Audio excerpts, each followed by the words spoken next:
So now we got Mahdi Kassam, is a student at the University of Florida, third year double major in food science and political science. And his life motto is he takes work seriously, but never himself. Never yourself.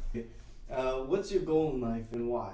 My goal is to, in whatever sphere of influence that I'm at, always be in a position to be a positive influence. My job or my career doesn't make me, but my purpose does. Well, being a positive influence, a lot of thing about being a role model is making right decisions, having people follow your decisions. So how would you say you like to spend your free time? Reading and writing. That's gonna Reading sound and cliche. writing. Yeah. So I have a couple of role models. One of them is Alexander Hamilton. This guy, he wrote like he was running out of time. You can have the best ideas in the world, but if you can't verbalize that to somebody, they're useless. So what specifically do you like to write?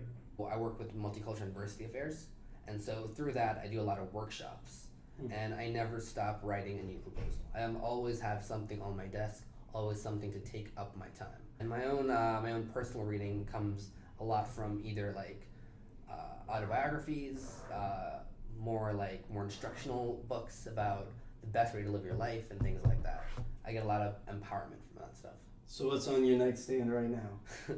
So right now it's a book called The Gifts of Imperfection. The Gift of Imperfection. Yeah. Tell us about it. It's a book that focuses on wholehearted living, letting go of the person you think you should be and embracing the person who you are. The main ways to do that is to become a shame resilient person. Shame resilience is an important concept because oftentimes this game of shame and blame is played in teams or anything like that. Love can't come from a place of contempt or resentment. Love must come from critiquing boundaries and giving accountability. And that often comes with actions and not critiquing someone's character. So being shame resilient means, at least for me, to love the person whom I am. That's number one. Number two is be vulnerable. It's 100% better to talk about the problem than not talking about the problem. And so vulnerability to me means to not always say what's on your mind, always be privy of the audience and who you're talking to, but at the same time, never betray who you are or never sacrifice yourself for the benefit of being somebody you think you should be. And number three is connectedness. And that kind of ties those two other concepts together.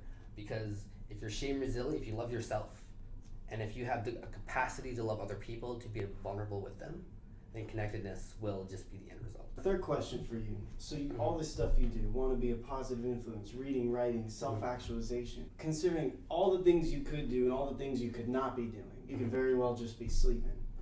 Why do you wake up in the morning? I wake up to be grateful for where I'm at.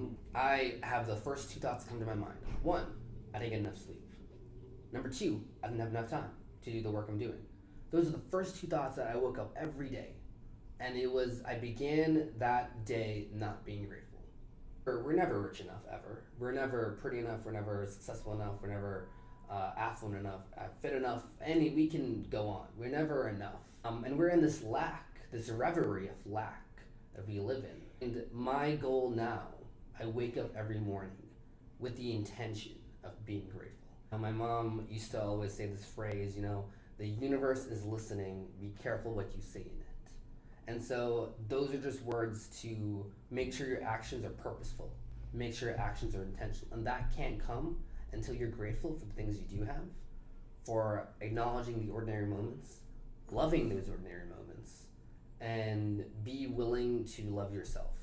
And again, that goes back to being vulnerable, being connected. That'll definitely keep you motivated for sure. Last question for you. Yeah. Given all these things you've learned so far, do you have any advice or wisdoms you can give to our viewers? So I have friends who are almost as obnoxiously positive as I am. And so they have an equal number of quotes that they live by. And one of the quotes that they live by is, this is one friend in particular, if you show up to be your true authentic self, you give the space for others to do the same. And I think that is going to be probably the words of my gravestone, because I think it's so important that, and it takes the first step of somebody else to be authentic, to be vulnerable. And once you do that, you create the space for other people to share what they're going through. This is not like a lifestyle. It's It's not you say it and you're done. It's an intentional choice you make every single day. And the positive impact, you guys are already seeing it first. This is Mahdi Kassam. Thank you, Mahdi. Appreciate it. Absolutely. Thank you, Liv.